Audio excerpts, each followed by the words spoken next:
Welcome along, fellow time travelers. This time around, we're going to check out a ground floor apartment at the Dakota that was put up for sale in May of 2025 for $7 million. Not only does it face Central Park, but on the other side of the interior hallway, to get to this apartment, you pass Studio 1, which is the ground floor apartment that John and Yoko bought in the 1970s and used as their home office. I have walked down this hallway myself, so I know exactly where it is. You walk through the Dakota's entryway, and you could either turn right and go through the security office, and then down a hallway, and then turn left, and then you get into this lobby, and then you walk straight, and that leads you to the hallway, or you could walk towards the courtyard completely, and then turn right, and then go through those doors right there, and then turn left, and then you are in the hallway, and you turn right, and then you turn left, and then you are in this apartment.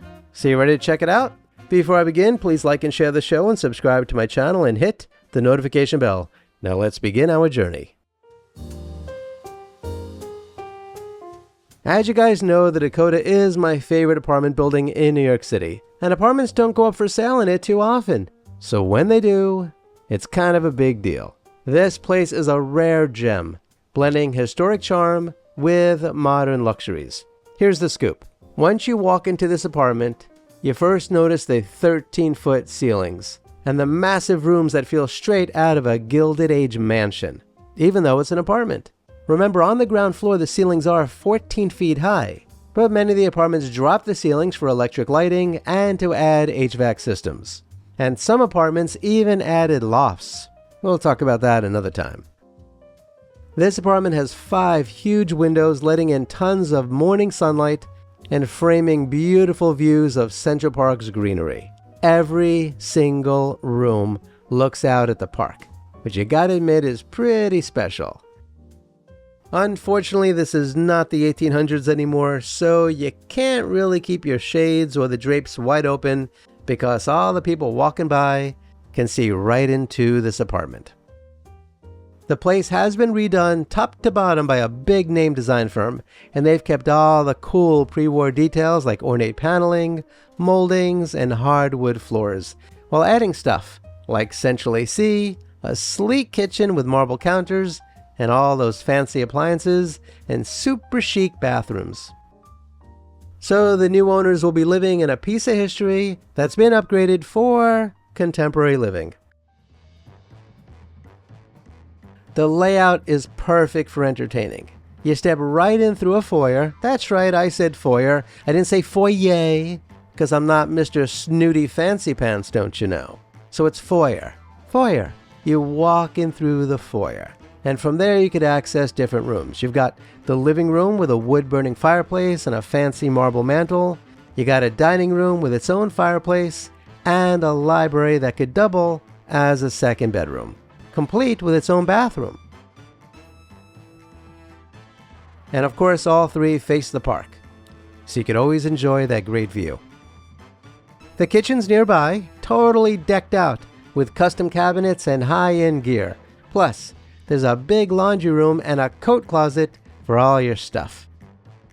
The primary bedroom is huge. It's over 14 feet wide and over 19 feet in length, and it's got a huge walk-in closet. And of course, park views. The real showstopper, though, is the dressing room. It's like a boutique with a storage island and racks on 2 walls. This, of course, used to be a separate bedroom and could be repurposed as one once again. Unless, of course, you want a really huge dressing room, at which point you'll leave it just as it is. There's also a sharp marble bathroom with a big shower to round it out. You get 2 big storage closets with the place, one on the 1st floor and one on the 9th, which you gotta admit is super handy, because you can never have enough storage space, right? And of course, getting in the elevator to go all the way up to the 9th floor is a cool experience. I've done it myself. Oh, and if you want it, there's an English basement studio that is offered at a separate price. Now, some of you might be wondering what in the world an English basement studio is. Well, that is a term commonly used in urban residential architecture, particularly in cities like New York, Washington, and Boston, to describe a basement-level apartment or space that is partially below ground but has windows and sometimes direct access to the street. So, if you have some extra bread beyond the $7 million for the apartment, you could also buy that basement studio that has its own kitchen and a bathroom. And so it's perfect for guests who don't mind sleeping in the basement. That would include me, by the way, especially if it's in the Dakota. Now let's rewind through this place's history. Way back in 2008, it was listed for $7.5 million. But the financial crisis hit. So by 2009, they dropped it 21% to $5.9 million. And it finally sold in 2011 for $4.6 million, after being listed at $4,850,000, which shows the buyers scored a deal post-recession.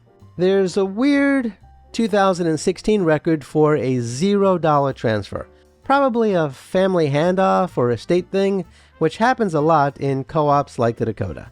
Fast forward to now, and the $7 million price tag feels right for a renovated unit in this building, where apartments go anywhere from $5 million all the way up to $25 million. Living in the Dakota is not inexpensive, as you know. If you buy this place, you're looking at about $35,000 a month total, which covers the mortgage if you put down 20 to 25%, plus a bit over $11,000 per month in maintenance fees. Yes, you heard that right. A little bit over $11,000 a month in maintenance fees. All things considered, that's really not too bad. Or maybe it is. I don't know. What do you think? I mean, think about it. Those fees include property taxes, upkeep of the building, and all the perks like 24/7 doormen, a concierge, a resident manager, a gym that's in the basement, by the way, which I've been in, which is pretty cool, and a gorgeous courtyard. No tax breaks here, by the way, which is normal for an old school co-op like the Dakota. So those high fees reflect the cost of keeping this historic landmark in top shape and paying for some awesome stuff.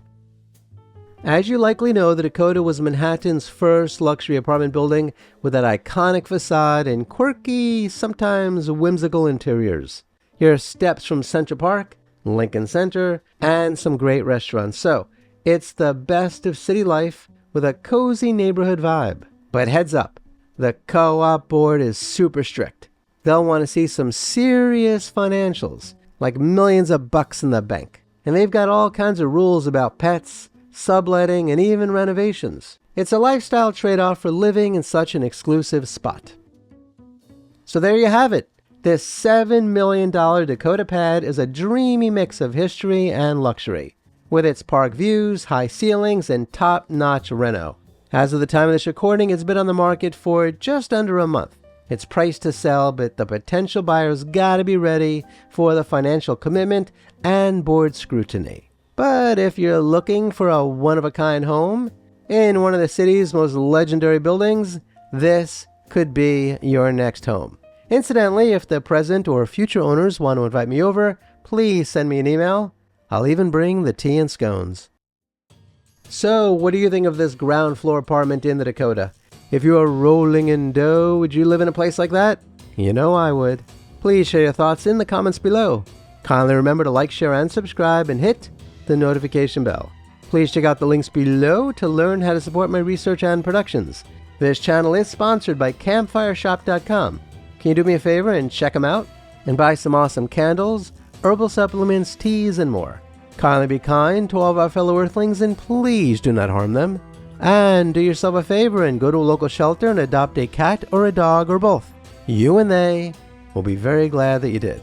Until next time, I wish you safe travels on all your journeys.